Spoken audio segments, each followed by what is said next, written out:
आपको अगर light comedy पसंद है और इस तरह की कॉमेडी पसंद है जिसको देखकर आपको कोई भी ऐसी परेशानी ना हो और आपको ऐसा लगे कि आप एक बेहतर फिल्म देख रहे हैं, तो आप धूमधाम फिल्म ज़रूर देखें। धूमधाम फिल्म में एक हीरो है जिसका नाम वीर है और वीर की स्टोरी से ये शुरू होती है, जो शादी के लिए एक लड़की के पास जाता है और वो बहुत शर्मीला सा है, बहुत मासूम सा है, बहुत सादा सा है और उसकी ज़िंदगी में अपेरेंटली कोई ऐसी एक्टिविटी नहीं है जिससे उसको एक थ्रिलिंग किस्म का इंसान कहा जा सके। जब लड़की वाले उसको लड़की से मिलवाते हैं तो लड़की के बारे में यही बताते हैं कि लड़की भी बहुत सादी है, बहुत शर्मीली है और सिंपल सी जिंदगी गुजारती है। कहानी के टर्न और ट्विस्ट एकदम एक्सपैंड होते हैं जब पता चलता है कि उनको फौरी तौर पर शादी करनी है, क्योंकि ज्योतिषी ने कहा है कि उनको शादी 3 महीने के बाद अगर करेंगे तो कोई मसला हो जाएगा, इसलिए उनको शादी अभी करनी है। फौरी तौर पर उसी रात उनकी शादी होती है और जैसे ही उनकी शादी होती है और शादी वाले दिन जैसे ही वो अपने कमरे में जाते हैं तो पता चलता है कि कोई लोग उनके पीछे लगे हैं। वो लोग उनके पीछे क्यों लगे हैं वो आगे जाकर खुलता है। वो लोग उनको हर तरह से ढूंढते हैं, तलाश करते हैं और उनसे कहते हैं कि चार्ली कहाँ है। उनको समझ नहीं आती कि चार्ली कौन है। चार्ली की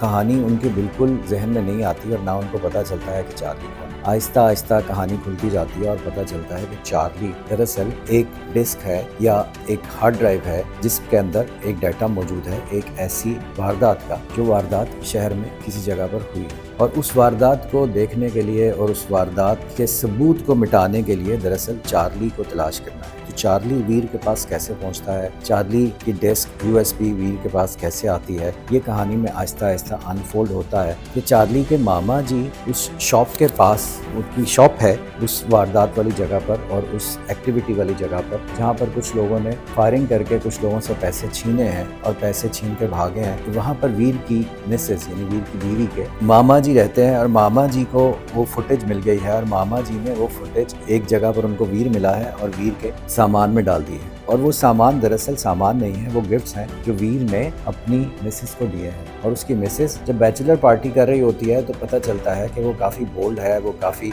एक्टिविटीज़ हैं उसकी और उसका एक बॉयफ्रेंड भी था और वो बहुत ज़्यादा बोल्ड तरीके से ज़िंदगी गुजारती है लड़की। और जब वीर का पीछा कर रहे हैं लोग, चार्ली का पता करने की कोशिश कर रहे हैं, तो उस वक्त लड़की काफ़ी एक्शन शो करती है और बहुत सारे लोगों पर फायरिंग भी करती है और वीर को साथ भगाती है, वीर को साथ लेके जाती है, जगह जगह पर उसको प्रोटेक्ट करती है। और इनके दरमियान में उन दोनों की अरेंज मैरिज एक स्लो रोमांस में भी बदल जाती है। कहानी आगे बढ़ती है और मामा जी को पुलिस के उस गिरोह ने गिरफ्तार किया हुआ है जिनकी क्रिमिनलिटी के सबूत जो हैं वो उस हार्ड डिस्क में मौजूद हैं। और मामा ने बताया कि उन्होंने वो डिस्क या वो हार्ड ड्राइव वीर के सामान में डाल दी थी। अब वीर का सामान जो उसने अपनी बीवी को दिया था, उसने आगे लोगों को गिफ्ट किया था और वो सामान की तलाश शुरू हो जाती है कि सामान कहाँ है। कहानी इतनी ज़्यादा इंटरेस्टिंग तो नहीं है मगर थ्रिल काफ़ी ज़्यादा है और थ्रिल एंड तक रहती है और एंड में पता चलता है कि वो यूएसपी जो है वो वीर की बीवी के कुत्ते ने निगल लिया और कुत्ते ने क्योंकि निगल ली है तो अब वो कुत्ता लेकर उन लोगों के पास जाते हैं और साथ में सीआईडी के लोग उनके साथ शामिल हो जाते हैं जो उनको प्रोटेक्ट करते हैं। आप ये फिल्म देखेंगे तो आपको काफ़ी मज़ा आएगा देखने में और आपको लगेगा कि आप अगर सारा दिन के थके हुए हैं और आपको एक लाइट कॉमेडी देखनी है तो ये फिल्म आपके लिए काफ़ी बेहतर है।